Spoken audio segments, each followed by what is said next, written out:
Everyone talks about Alexander the Great conquering the world. Nobody talks about the one day that decided everything. October 1st, 331 before the Common Era, a sandy plain near a village called the Camel's House. 47,000 Macedonians facing somewhere between 100,000 and 250,000 Persians. King against king, empire against empire. And when the dust cleared, the largest empire the world had ever seen was finished. How does that happen? How does a 25-year-old march into the heart of enemy territory, stare down an army that outnumbers him at least 2 to 1, maybe 5 to 1, and walk away with everything? What did Alexander see that Darius missed?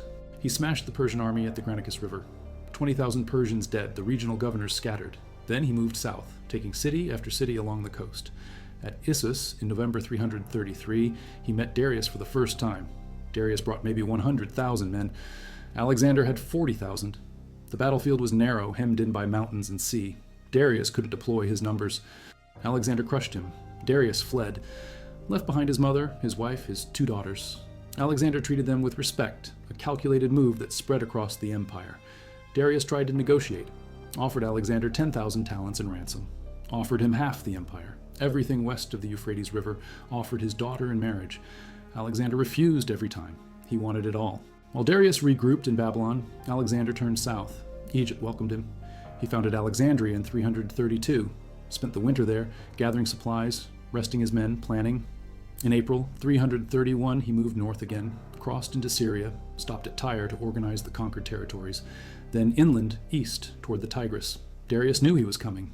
This time, Darius chose the ground. If you value documented military history and ancient battle tactics like this, subscribe. It's the best way to support our work. Also, comment from which city you're hearing this from. This script is researched and factual, using sources from the Gaugamela project led by Dr. Michal Marciak at Jagiellonian University, which conducted archaeological surveys in Iraqi Kurdistan from 2016 to 2022 using satellite remote sensing and GIS capabilities, published in peer-reviewed journals including Archaeological and Anthropological Sciences in 2022, and from contemporary Babylonian astronomical tablets like BM 36761 that date the battle precisely. Now back to the information. Modern Erbil in Iraqi Kurdistan. The name means camel's house in the local Semitic language. There was a hill shaped like a dromedary hump. Below it, a massive flat plain, perfect for cavalry, perfect for chariots. Darius spent months preparing this battlefield. He had his men level every bump, clear every bush, smooth the ground like a parade field. He wanted nothing to slow his 200 scythed chariots, nothing to break their run when they carved into the Macedonian phalanx. He leveled obstacles and traps to channel Alexander's advance. He chose this place because at Issus the narrow ground had betrayed him. Here his numbers would matter. Bactrians from the far northeast, commanded by Bessus, the satrap of Bactria. Scythian cavalry, some of the finest horsemen in the world, armored head to toe, their horses protected too. Indians from east of the Indus, bringing 15 war elephants. Armenian and Cappadocian cavalry on the right wing under Mazaeus, formerly satrap of Cilicia. Greek mercenary hoplites, about 8,000 to 10,000 men, the only infantry that could match. The Macedonian phalanx, the Persian immortals, 10,000 royal guards, elite infantry with 2-meter spears, Mardian archers, Babylonian infantry, Carians who had been deported into Central Asia, Syrian contingents. According to the ancient historian Arrian, Darius fielded 40,000 cavalry and 1 million infantry. Diodorus said 200,000 cavalry and 800,000 infantry. Curtius said 45,000 cavalry and 200,000 infantry. Plutarch just said 1 million troops total. Modern historians look at logistics, at supply lines, at the carrying capacity of that plain, and estimate between 50,000 and 250,000 men. Conservative guess, 100,000. Still massive.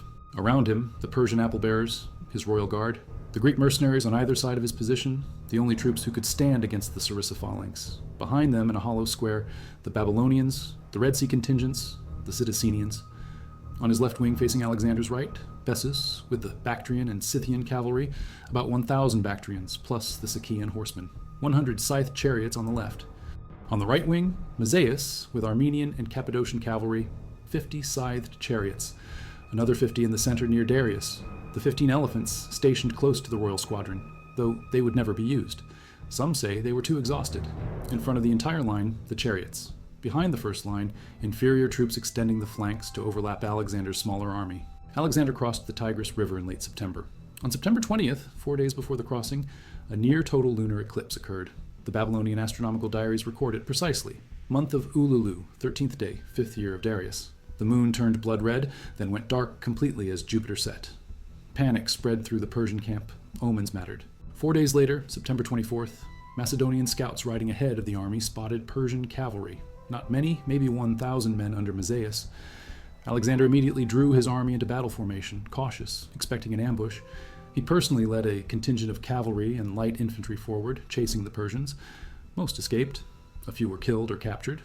The prisoners talked. Darius was waiting at Gaugamela, about 8 miles away with his entire army. Alexander learned Darius had been leveling the ground. That meant Darius wanted to fight here. That meant he wasn't moving. Parmenion, his senior general, suggested attacking at night. The Persians wouldn't expect it. The confusion would help. Alexander answered that he would not steal victory like a thief. He would defeat them openly. Honest answer for the historical record. Tactical answer was that night fighting was chaos, and if the Macedonians lost deep in enemy territory, they were finished. If they won, but Darius claimed it was unfair, the war would drag on.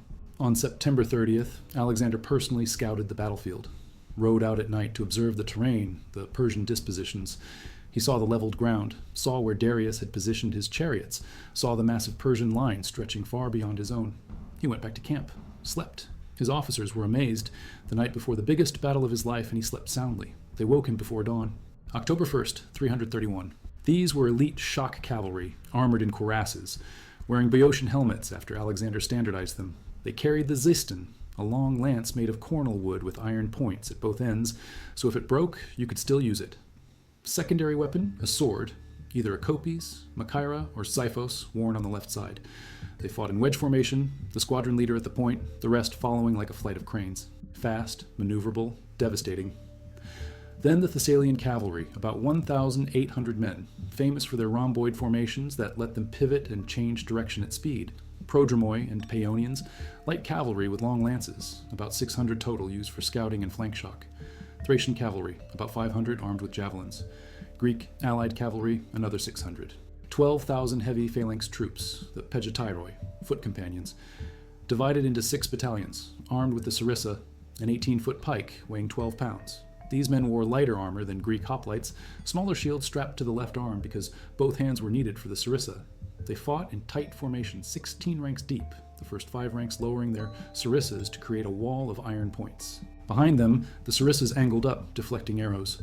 3,000 hypaspists, elite shield bearers under Nicanor, son of Parmenion. They had shorter spears, larger shields, more mobility. They linked the phalanx to the cavalry, protected the flanks, fought on rough terrain where the sarissa was useless. Then the light infantry, Agrianian javelin men, elite skirmishers, Cretan archers, Greek allied infantry, Thracian peltasts. Alexander divided his army in 2. He commanded the right. Parmenion commanded the left. Alexander took the companion cavalry, the hypaspists, and the right half of the phalanx. Parmenion got the Thessalian cavalry, the left half of the phalanx, the Greek allies. But Alexander did something unusual. He created a second line behind the phalanx, Greek hoplites with orders to face about if the Persians broke through or attacked from the rear. He angled his flanks back, refused them, so his army formed a kind of box. The right flank bent back at 45 degrees. The left flank bent back too. This protected against envelopment. If the Persians tried to wrap around, they'd hit defended flanks, not empty air. If Alexander kept drifting right, he'd move on to rough ground where the chariots couldn't operate, where the cavalry would stumble. Darius ordered Bessus on the left to counter. Bessus sent out Scythian and Bactrian cavalry to push Alexander back onto the smooth field. Alexander responded with his mercenary cavalry under Menidas. They were outnumbered, driven back. He sent in the Paeonians and more mercenaries. The cavalry battle on the right flank intensified. Scythian and Bactrian horsemen, heavily armored, kept pressing. The Macedonians held. Then Aretes led the Prodromoi in a charge. That broke the Scythian line. The Agrianians and archers opened fire. Javelins, arrows, drivers fell, horses screamed. Some chariots reached the phalanx. The phalangites opened their ranks. The chariots rolled through harmless. Behind the phalanx, camp followers and reserves killed the crews. The chariots that hit the phalanx head-on met a wall of sarissa points, and a noise like thunder as the phalangites hammered their pikes against their shields. The horses panicked, turned, fled. The entire chariot attack failed. The reserve phalanx turned, attacked them, cut them down. He formed his companions into a wedge. Hypaspists and 4 phalanx battalions joined the formation. The entire strike force, maybe 10,000 men, angled left and charged straight into the gap. Directly at Darius, the companion cavalry hit first. Alexander at the point of the wedge, thrusting with his existence, aiming for faces, for throats. The hypaspists followed, shields locked, spears stabbing. The phalanx came next, sarissas lowering, a forest of iron driving into the Persian center. They smashed through the Persian royal guards, killed the apple-bearers, tore into the Greek mercenaries. Arrian describes it as a hand-to-hand fight, short and brutal. The Macedonian cavalry pressed on vigorously, striking faces with their spears. The phalanx, in a dense array, bristling with long pikes, made an attack. Everything appeared full of terror to Darius. His royal guards saw him on the ground, thought he was wounded, shouted in alarm. Darius scrambled onto a horse. Some sources say a mare that had been separated from her foal. He turned and fled. The second line, the inferior troops, dissolved. Panic spreads fast. Within minutes, a coordinated battle turned into a rout. Rode back across the battlefield to hit the Persian right wing from behind. By the time he arrived, the Persian cavalry had already started pulling back. They saw their center destroyed, their king gone. Some tried to fight their way out. Arrian says this was the fiercest fighting of the day.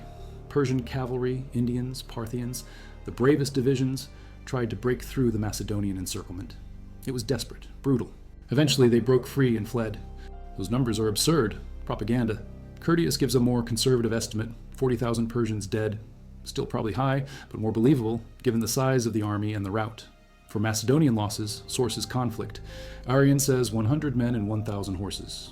Curtius says fewer than 300 men. Diodorus says 500. Modern historians think the real number was higher, maybe 1,000 killed, maybe more.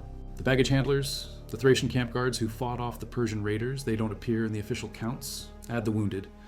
Alexander himself claimed 500 killed and 5,000 wounded. Even if that's accurate, it's astonishingly light for such a massive engagement. But victors in ancient battles often suffered minimal casualties. The killing happened in the rout, when men threw down their shields and ran, and cavalry rode them down from behind. Then he moved south to Babylon. Mazaeus, who had commanded the Persian right wing at Gaugamela, met him outside the city. Surrendered, Alexander entered Babylon without a fight. The people lined the streets, threw flowers. Alexander seized the royal palace, the treasury, thousands of talents in gold and silver, enough wealth to pay his army for years. From Babylon, he marched to Susa, another capital, more treasure, then to Persepolis, the ceremonial heart of the Persian Empire. He let his soldiers sack the city, burned the palace, whether by accident during a drunken party or as calculated revenge for Xerxes burning Athens 150 years earlier. Sources disagree. Either way, Persepolis burned. The Achaemenid Empire, founded by Cyrus the Great 2 centuries before, was finished. But his authority was broken. His satraps saw which way the wind blew. In July 330, Bessus, the satrap of Bactria who had commanded the left wing at Gaugamela, betrayed him. Bessus and other satraps arrested Darius, put him in chains. When they heard Alexander was closing in, they stabbed him and left him to die on the road. Alexander found Darius' body. He was saddened, according to sources. He had respected Darius as an opponent. He gave him a full royal burial at Persepolis, honoring him as a king before turning his fury on Bessus. He chased Bessus into Bactria, captured him in 329, executed him for regicide. This research is built on the work of archaeologists like the Gaugamela Project team, who published in Antichthon Volume 56 in 2022, examining Alexander's campaign in Mesopotamia in 331 using topographical analysis and ancient source comparison, and historians like Neil Faulkner, whose analysis appeared in the Past Journal in September 2021, noting that virtually all our source material for Alexander is mythologizing propaganda. Now, tactics. 5 ranks could present their pikes forward instead of just the front rank. The formation could push through anything, but it was vulnerable on the flanks, vulnerable in rough terrain, vulnerable if the line broke. Philip solved that by integrating cavalry. The companions became the hammer, the phalanx, the anvil. At Chaeronea in 338, Philip proved the system worked. Alexander inherited a war machine, but the system required perfect coordination. The phalanx had to hold the center, pin the enemy. The cavalry had to strike at the decisive moment in the decisive place. Timing was everything. At Gaugamela, Alexander controlled the timing. He moved right, forcing Darius to react. He kept moving, stretching the Persian line until the gap appeared. Then he exploited it instantly. No hesitation. He didn't wait for Darius to close the gap. He hit it with everything. Position. Others say he was genuinely trying to reach rough ground to neutralize the chariots, and the gap was an unexpected opportunity he seized. Either way, it worked. The hypaspists behind them, protecting their flanks, widening the breach. The phalanx battalions following, turning the breakthrough into a collapse. This formation could punch through anything if it hit at the right place. Alexander hit Darius directly. That was the psychological blow. The king fled, the army followed. Used the cavalry to overwhelm the flanks. In theory, solid. In practice, he made mistakes. First, he leveled the ground. That helped his chariots, but it also helped Alexander's phalanx. Rough terrain would have disrupted the sarissa formation. A smooth field let them advance in perfect order. Second, he positioned himself in the center, in range. Persian kings traditionally commanded from the center to inspire their troops. It also made him a target. When Alexander broke through, Darius was right there. If Darius had stayed back, commanded from a distance, maybe the center holds longer. Third, he reacted instead of dictated. Alexander moved right, Darius countered. Alexander created the gap. Darius failed to close it. A defensive posture against an offensive genius is a losing game. The Scythians and Bactrians on the left gave the Macedonians serious trouble. They were heavily armored, skilled, aggressive, but they were pulled out of position chasing Alexander's feint. Mazaeus, on the right, almost broke through. He punched a hole, his cavalry rode to the camp, but instead of turning and attacking Parmenions' rear, they stopped to loot. That indiscipline cost them. The reserve phalanx killed them. If Mazaeus' cavalry had hit Parmenion from behind while the front was engaged, the left wing collapses. Maybe Alexander is forced to abandon his charge to save Parmenion. Maybe the battle stalemates. Maybe the Persians win. One decision, loot or fight, changed everything. The companions followed him anywhere because he was right there with them, bleeding when they bled.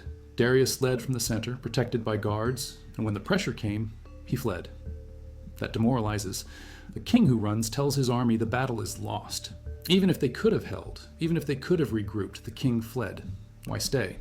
Cavalry, heavy infantry, light infantry, skirmishers, each with a role, each supporting the others. The Agrianian javelineers stopped the chariots, so the phalanx didn't have to. The companions broke the line so the phalanx could exploit. The hypaspists linked them together. The second line covered the gaps. It was a system. The Persian army was a coalition. Troops from a dozen satrapies, speaking different languages, following different commanders with different levels of training. The Greek mercenaries were good, the immortals were good, the Bactrian cavalry was good, but they didn't integrate. Each fought its own fight. When the center broke, there was no reserve to plug the gap. When the king fled, there was no structure to fall back on. Alexander chose to fight on the leveled ground even though it favored Darius' chariots. Why? Because his phalanx needed room to maneuver. He trusted his infantry to handle the chariots. He was right. But he also recognized that Darius' choice of battlefield revealed his plan: open ground, chariots, cavalry. Darius wanted to overwhelm with mobility and numbers. Alexander countered by creating structure. The echelon, the refused flanks, the second line. He built a fortress in motion. One mistake and he's surrounded, cut off, destroyed. He made no mistakes. Darius made several. He adopted Persian customs, wore Persian dress, kept Persian administrators. He didn't destroy the empire, he took it over. The Hellenistic age began. Greek culture spread to Egypt, to Mesopotamia, to Bactria, to India. Cities were founded, Alexandria after Alexandria, blending Greek and local traditions. The cultural fusion lasted centuries. The Roman historian Arrian, writing 500 years later, used eyewitness accounts from Ptolemy, one of Alexander's generals who later founded a dynasty in Egypt, and from Aristobulus, a court historian who accompanied the expedition. Those sources are lost now. We have Arrian's synthesis, written in the 2nd century of the Common Era. We have Plutarch's biography, written around the same time. We have Curius Rufus, a Roman writing in the 1st century. We have Diodorus Siculus writing in the 1st century before the Common Era. All of them relied on earlier sources, accounts written by men who were there or who talked to men who were there. And all of them had agendas. Ptolemy wanted to glorify his king and himself. Callisthenes, Alexander's court historian, wanted to glorify Alexander. Later writers wanted moral lessons, dramatic stories. So the details conflict, the numbers inflate, the speeches are invented, but the skeleton is reliable, the date is certain, the location is known, the outcome is undisputed. Gaugamela happened. Alexander won. 2016 to 2022. They used satellite imagery, GIS mapping, fieldwork. They examined cairns at the foot of the Zagros Mountains, excavated Tel Gamel, surveyed settlements. They published their findings in multiple peer-reviewed journals. In 2022, they published in Anabasis, Volume 11, arguing for a southern location in the plains of Nineveh. They challenged earlier assumptions, used topographical analysis to reconstruct the campaign. They concluded that the campaign was shorter than previously understood, that Alexander's military achievement was even more impressive when you account for the speed. They used science to test the ancient sources, and the ancient sources, for all their flaws, hold up. The battle happened roughly where they said it did. The tactics worked roughly as described. The brilliance was real. Imagine the Macedonian phalanx advancing at noon, sarissas lowering. Imagine the dust rising, the noise, the terror. The site has been surveyed, studied, fought over. In 2014, ISIS took Mosul. The region became a war zone. Archaeological work stopped. In 2017, Iraqi forces retook Mosul. The fighting damaged the area. Now, slowly, researchers are returning. Gaugamela remains a place you can visit if the situation is stable.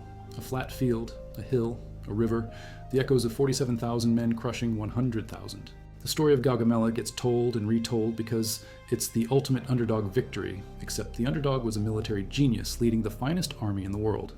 The Macedonian army under Philip and Alexander was a historical anomaly. For a brief window, maybe 50 years, they were unbeatable. After Alexander died in 323, the army fractured. The generals, the diadochi, fought each other. The unity broke. The system remained. Successor kingdoms in Egypt, Syria, Macedon used phalanxes for another 2 centuries, but they never matched Alexander's perfection. Rome eventually beat them. The legion defeated the phalanx because the legion was more flexible, more adaptable. The sarissa was too rigid, but for those 50 years, the Macedonian way of war was supreme. Gaugamela was the peak. 40,000 Persians dead in the rout, maybe more. Thousands more wounded, captured, enslaved. Darius abandoned his own men to save himself. The survivors scattered. Some joined Alexander, some went home. Some kept fighting in the hills, guerrilla campaigns that would occupy Alexander for years. The Macedonian casualties were light, but 1,000 men is still 1,000 families who lost sons, husbands, fathers. Ancient warfare was brutal. The wounded often died of infection. A slash across the arm could kill you a week later from gangrene. A spear through the leg, same. Battlefield medicine was primitive. You survived by luck as much as skill. Alexander's soldiers knew this. They followed him anyway. If a Persian cavalryman had landed a lucky blow, if Alexander's horse had stumbled, if a javelin had found his throat, the battle ends differently. The Macedonian army might have rallied under Parmenion, might have fought on, but Alexander was the symbol, the inspiration. His death would have demoralized them. Darius would have regrouped. The war continues. History changes, but Alexander didn't die. He lived another 8 years, conquering east to the Indus River, establishing an empire larger than anything before. He died in Babylon in June 323, age 32, possibly from malaria, possibly from typhoid, possibly from poisoning. The cause is still debated, but his empire didn't survive him.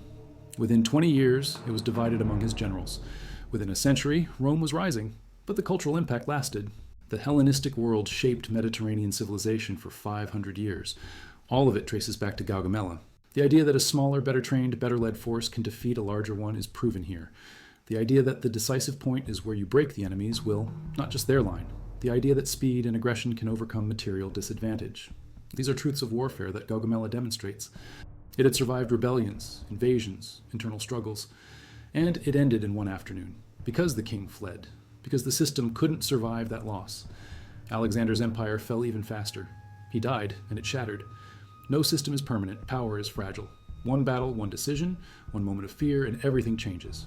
The Persian accounts didn't survive or weren't written or were destroyed. We see Darius through enemy eyes, a king who fled twice, who was murdered by his own men. But he was a legitimate ruler, crowned by the Persian nobility, defending his empire against an invader. From his view, he did everything right. He chose the ground, assembled the army, prepared the battlefield. He just faced an opponent who was better. That's the tragedy. Darius wasn't incompetent. He was up against Alexander. Few generals in history could have beaten Alexander at Gaugamela. Maybe none. But by the time news of Gaugamela reached Greece, it was clear Macedon was unstoppable. Agis was defeated, killed in battle against Antipater, Alexander's regent in Macedon. The Greek cities stayed quiet. In Persia, the satraps who had fought for Darius now sent envoys to Alexander offering submission. He accepted most of them, kept them in power, blending Macedonian and Persian administration. It was a pragmatic move. He needed local knowledge, local loyalty. He couldn't occupy the entire empire with 47,000 men. So he co-opted the existing structure, made himself king of kings, ruled as a Persian monarch with a Macedonian army. The Library of Alexandria, founded by Ptolemy, preserved texts from across the known world. Greek became the common language of the Eastern Mediterranean. The Septuagint, the Greek translation of the Hebrew Bible, was created in Alexandria. The fusion of Greek and Eastern thought produced new schools of philosophy, new scientific advances. This was the Hellenistic age, and it began at Gaugamela. The Alexander mosaic, discovered in Pompeii in the House of the Faun in 1831, depicts the moment Alexander and Darius meet on the battlefield. It's made of nearly 2 million tiny stones, tesserae, sourced from quarries across Europe and North Africa, according to a recent study published in PLOS One in January 2025, using non-invasive technologies like portable X-ray fluorescence. The mosaic shows Alexander charging on horseback, Darius in his chariot, the terror in Darius' eyes. It's propaganda, mythology, but it captures the drama. The original painting it's based on was probably created within a few years of the battle. The mosaic itself is Roman, from the 1st century before the Common Era. It survived because Mount Vesuvius buried Pompeii in 79 of the Common Era, preserving it under ash. Now it's in the National Archaeological Museum in Naples. You can see the moment frozen. Darius reaching back, looking over his shoulder, already thinking of flight. Alexander leaning forward, unstoppable. Darius left his baggage train there. Alexander took it. The city survived, thrived, changed hands a dozen times over the centuries. Today, it's in Iraqi Kurdistan, a UNESCO World Heritage Site. The Bumidus River, now called the Gasir, still flows near Tel Gomel. The Navkor Plain, where the Gaugamela project worked, is accessible when the security situation allows. The exact spot where Darius stood, where Alexander charged, where the gap opened, it's debated. There is no marker saying, here the Persian Empire fell.